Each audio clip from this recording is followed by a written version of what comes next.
प्रितीच्या इश्टानो, आयचें पयलें वाचप आमकां मोगान जेवंक आमंत्रण दिता. आनी मोगाच्या भावान भयणो, आमी मोगान जेयल्यारूच आमी देवाक अनुभवंक पावता. नाजाल्यार आमच्या जिवितांत भिरांतूच येता. आनी ती आमी आतांच शुभ वर्तमानांतूय आयकलां. ही एक परिस्थिती आमी आमच्या जिवितांत जायते फावटी वाचप आयकलां आनी आमी पळयलां की शीस जे जेजून धाडलोले ते आजून जेजूचो खरो अर्थ, जेजूचें खरें कार्य, जेजूचें हे संवसारांत येवपाचें कारण ते आजून नकळोत.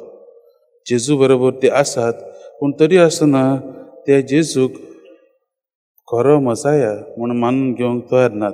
तांचो मसाया हे उतराचो अर्थूच दुसरो आसा. कालूच आमी आयकलां जेजून उंड्या आनी मासोळेची मिलाक करून लोकांक जेवण दिलें. आनी हें ते शिसांनी, ताच्या शिसांनी हें पळयलां. आनी आयज मार्कू म्हणटात, शेवटच्या उतरांनी तो म्हणटा, तांची जड कित्याक जड मनाचें जावन ते उंड्याची शिकवण आजून समजूंक नात. आनी हेंच आमी पळयता. ते जेजूक शीस, ताचे जेजूक ते विचारतात की जेजून तांकां मोगान आपयल्यात ताचो पाटलाव करूंक, ताचे खरें परगटणार जावंक ताचे भाशेन. पूण तांची मनां ते आजून जेजूक आपल्याच्या जिवितांत भितर घेवंक ते तयार नात. आनी आयजूय आमी पळयता, जेन्ना ते वड्यांत आसतात तेन्ना ते जेजूकूय तो जेजू म्हूण वळखनात, पूण ताका भूत म्हूण समजून ते भियेतात. तांच्या काळजांनी मोग ना हो आमकां दिसून येता. मोगाच्या भावान भयणो, आयचें हें वाचप आमकां शिकयता की आमी देवा लागीं अदीक आनी अदीक वेळ सारूंक गरजेचो. आनी आमचो धनी स्वामी जेजू क्रिस्त ते आमकां ह्या वाचपांतल्यानूय दाखयता.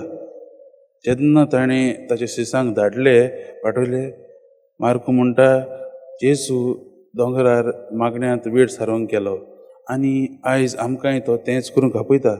जेजू देव जावन बापा लागीं तो इतलो लागीं आसलो की कितेंय करता जाल्यार तो बापाचोच आदार घेवन करतालो आनी बापा लागीं तो घोटाय घेतालो. आयज आमकां आयचो शुभ वर्तमान हेंच करूंक आपयता. आमी आमच्या जिवितांत कितेंय करता जाल्यार देवा लागीं पयलीं घालूंक आमचें तें काम वो आमचें जिवीत ताच्या हातांत घालूंक गरजेचें. आनी देवा लागींनूच ती घोटाय मागूंक गरजेची. आमचें जिवीतूय ह्या आयच्या वाचपाच्या व्हड्या भाशेन जें वादोळांत सांपडलेलें आसा ते भाशेन आमी जायते फावटी आमच्या जिवितांत त्रास आसात, आमच्या जिवितांत वादोळां येतात, पूण आमी देवाक उलो मारचे सुवातेर आमी आमच्याच बळाचेर आमी पातयेन रावतात. मोगाच्या भावान भयणो, देवा जेजू भाशेन देवा बाप्पा लागीं आनीक लागीं येवया.